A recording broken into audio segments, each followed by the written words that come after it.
మళ్ళీ 1-2 నెలల్లో అన్ని సేవలు ఆన్లైన్లోనే ఉంటాయి మీకు. నేను ఒకటి హామీ ఇస్తున్నా, మా తమ్ముళ్ళు మా ఆడబిడ్డలు ఏ అధికారి దగ్గరికి పోయే పని లేదు. ఏ పని కావాలన్నా హాయ్ అని ఒక్క మెసేజ్ పెడితే నేను వచ్చి మీ పని చేపిస్తానని మీ అందరికీ హామీ ఇస్తున్నా. అది టెక్నాలజీ మహిమ. ఇంకో పక్క మీ అందరికీ హామీ, వ్యవసాయంలో, ఆరోగ్యంలో, అన్ని డిపార్ట్మెంట్లో ఆధునిక పరిజ్ఞానాన్ని ఉపయోగిస్తాం. మీ జీవితాల్లో వెలుగు తీసుకొస్తాం. మీ అందరికీ ఎలాంటి ఇబ్బందులు లేని ప్రభుత్వాన్ని ఇస్తామని చెప్పి కూడా నేను మీకు తెలియజేస్తున్నా. మీరు ఓట్లేశారు, మెజారిటీతో గెలిపించారు. ఢిల్లీలో మన పరపతి పెరిగింది. కేంద్ర సహాయంతో రాష్ట్రాన్ని అభివృద్ధి చేసుకుంటున్నాం. పోలవరం ప్రాజెక్టు డయాఫామ్ వాల్ని గోదావరిలో కలిపేసే పరిస్థితికి వచ్చారు. తిరిగి ఒకటే ఆలోచించాను, పోలవరం రాష్ట్రానికే ఒక వరం. అందుకే కేంద్రానికి చెప్పాం, ఈరోజు పోలవరం ఘాటిన పెట్టామని చెప్పి కూడా నేను మీకు తెలియజేస్తున్నా. 12,150 కోట్ల రూపాయలు ఇచ్చారు.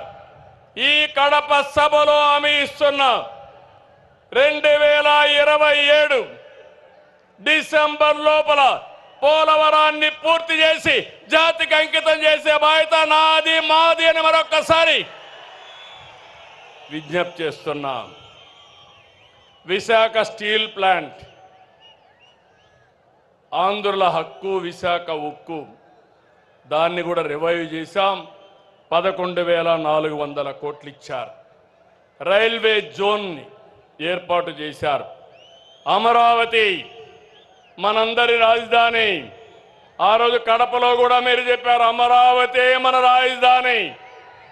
3 ముక్కలు ఆటాడి కడాన మనం అందరినీ రాజధాని లేకుండా చేశాడు. కేంద్రం 15,000 కోట్ల రూపాయలు సమకూర్చింది. అది కూడా పూర్తవుతుంది. ఇంటింటికి ట్యాప్తో నీళ్లు ఇవ్వడానికి నరేంద్ర మోడీ గారు జల్ జీవన్ మిషన్, అదే మరి అమృత్ వంటి పథకాలు తీసుకొస్తే అవి కూడా నిర్వీర్యం చేసేశారు. దాన్ని కూడా పూర్తి చేసే బాధ్యత తీసుకుంటాం. మొన్నటి విజయంలో యువత భాగస్వామ్యం చాలా ఉంది. వారి భవిష్యత్తు కోసమే ఈరోజు ఈ ప్రభుత్వం పనిచేస్తూ ఉంది.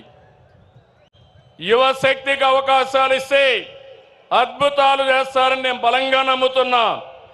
అందుకే ప్రమాణ స్వీకారం చేసిన రోజునే 20 లక్షల మందికి ఉద్యోగాలు ఇస్తామని అనౌన్స్ చేశామని చెప్పి కూడా నేను మీకు తెలియజేస్తున్నా. దీనికోసం ముందుకెళ్తున్నాం. నేను ఒకటే, ఇప్పటికే డిఎస్సి పిలిచాం. 7,50,000 కోట్లతో 6 లక్షల మందికి ఉద్యోగాల కోసం పెట్టుబడులు వచ్చాయి. చాలా మంది అన్నారు, మీ రాష్ట్రంలో ఒక భూతం ఉంది, మేము రావాలంటే భయం ఉందంటే, ఆ భూతాన్ని శాశ్వతంగా భూస్థాపితం చేస్తున్నాం. స్వేచ్ఛగా మీరు రండి, మీకు అండగా ఉంటారని హామీ ఇచ్చాను. ఏం తమ్ముళ్ళు, నా హామీని నిలబెడతారా లేదా అని మిమ్మల్ని అడుగుతున్నా. 20 పైన పాలసీలు తీసుకొచ్చాం.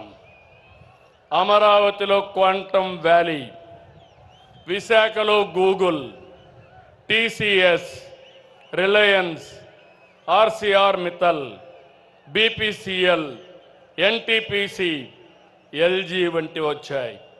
తమ్ముళ్ళు, నేను ఎన్నోసార్లు చెప్పాను, నాలెడ్జ్ ఎకానమీలో రాష్ట్రాన్ని గ్లోబల్ హబ్గా తీర్చి మీ ఇంటి దగ్గరనే మీరు కూర్చొని మీరు పనిచేసే విధానానికి వర్క్ ఫ్రమ్ హోమ్ తీసుకొస్తానని చెప్పా. ఇప్పటికే 5 లక్షల మంది పనిచేస్తున్నారు. రాబోయే రోజుల్లో దాన్ని ఇంకా పెంచి మీ అందరూ ఇంటి దగ్గరే పనిచేసే విధంగా నేను చేసే కార్యక్రమాలు కూడా చేపడతానని మరొక్కసారి హామీ ఇస్తున్నా. మళ్ళీ చెప్తున్నా, I am with you, I am with youth. యువతే నా బలం.